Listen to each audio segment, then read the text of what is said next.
Brought to you by Agilus Diagnostics.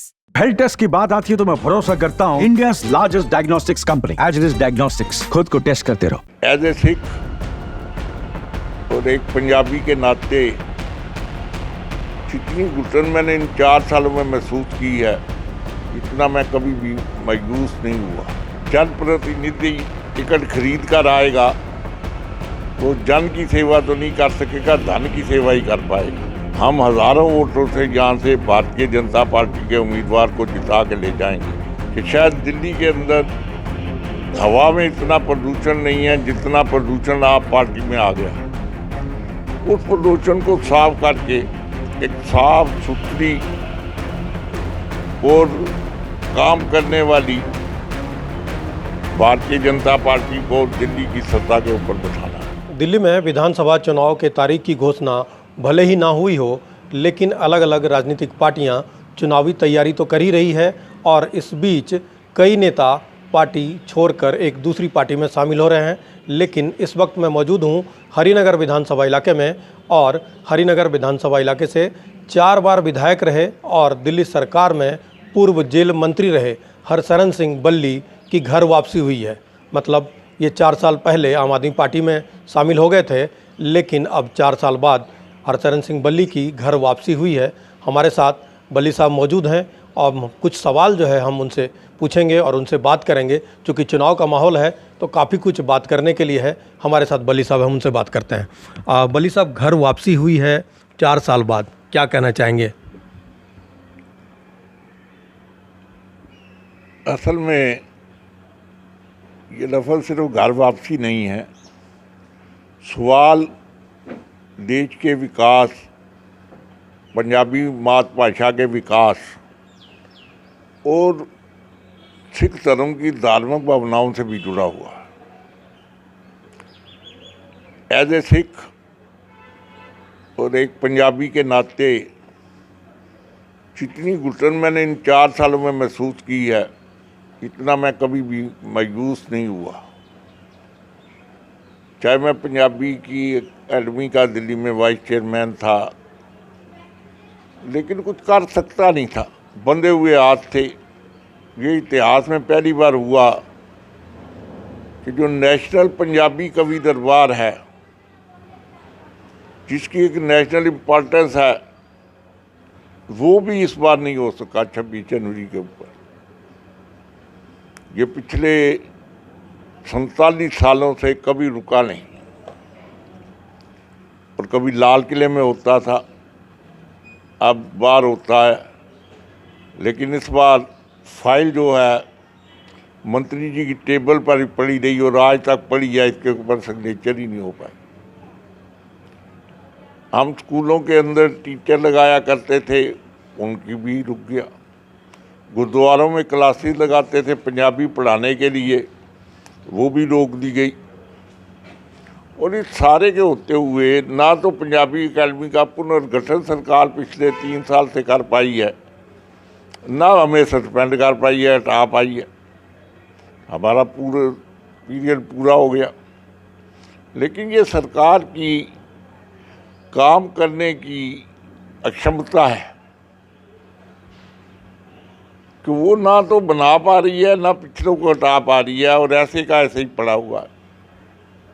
Governing body के बिना budget खर्च नहीं हो पाते। गवर्निंग बॉडी नहीं है तो क्या होगा। आप बहुत काम करने वाली सरकार कहते हैं, आप ये कहते हैं, लेकिन मैं एक बात कह सकता हूँ बड़ा सोच के समझ के कि मैं पहली बार मैंने देखा है कॉरपोरेशन का चुनाव, क्योंकि मैं बीजेपी की सदा ही जो चुनाव समिति थी उसका मेंबर रहा, जो टिकटें बांटा करती थी। ये पहली बार मैंने देखी कॉरपोरेशन का इलेक्शन जिसमें आप पार्टी ने लड़ा पिछली बार, जिसमें टिकटें दी नहीं जाती, बेची जाती। यहाँ शायद ही कोई कैंडिडेट होगा जिसको टिकट मिली हो, सबको टिकटें बेची गई। अब जब जनप्रतिनिधि टिकट खरीद कर आएगा तो जन की सेवा तो नहीं कर सकेगा, धन की सेवा ही कर पाएगा। क्योंकि चुनावी मौसम है, ऐसे में ये सवाल भी उठ सकता है कि बली साहब का राजनीतिक मकसद पूरा नहीं हुआ इसलिए पार्टी छोड़ा है। हैं जी।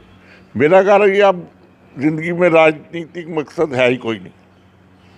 मैंने कोई चुनाव नहीं लड़ना, मैंने किसी ऐसे पद पे भी नहीं जाना, क्योंकि मैं गिर गया था, मेरी रीढ़ की हड्डी टूट गई थी गर्दन के अंदर।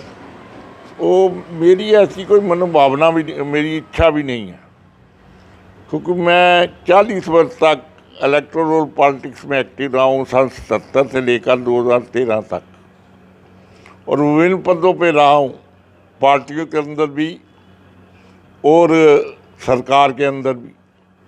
मेरा कारण ये अब ज़िंदगी में राजनीतिक मकसद है ही कोई नहीं। मैंने कोई चुनाव नहीं लड़ना, मैंने किसी ऐसे पद पे भी नहीं जाना, क्योंकि मैं गिर गया था, मेरी रीढ़ की हड्डी टूट गई थी गर्दन के अंदर। वो मेरी ऐसी कोई मनोभावना भी, मेरी इच्छा भी नहीं है, क्योंकि मैं 40 वर्ष तक इलेक्टोरल पॉलिटिक्स में एक्टिव रहा हूँ, सन 77 से लेकर 2013 तक, और विभिन्न पदों पे रहा हूँ, पार्टियों के अंदर भी और सरकार के अंदर भी।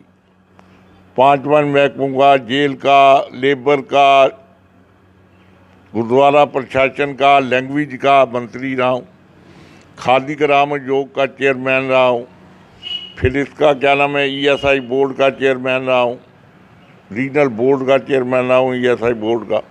तो अब कोई इच्छा को तो कहीं ना कहीं आके ख़त्म करना ही पड़ता है, तो इच्छाओं की कमी है। अब इस विधानसभा की बात करें या दूसरे विधानसभा की, घर वापसी के बाद किस तरह का रिएक्शन आप बीजेपी की तरफ से मिल रहा है? अभी तो 2 दिन हुए हैं, 2 दिन में मैं 1 मिनट बैठ नहीं सका।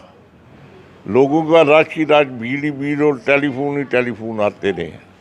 इस तरह का माहौल बना कर जैसे मैं चुनाव जीत के घर आ रहा हूँ। इस तरह लोगों ने हालों से, फूलों से, गुलदस्तों से और सिरोपाव से लाद के रखा है, जो सारी दिन ये वातावरण बना रहा है। तो आपको लगता है कि जब कुछ महीने बाद चुनाव होंगे, परिणाम आएंगे, तो इसी तरह का माहौल फिर देखने को मिलेगा? बिल्कुल। हम हज़ारों वोटों से यहाँ से भारतीय जनता पार्टी के उम्मीदवार को जिता के ले जाएंगे।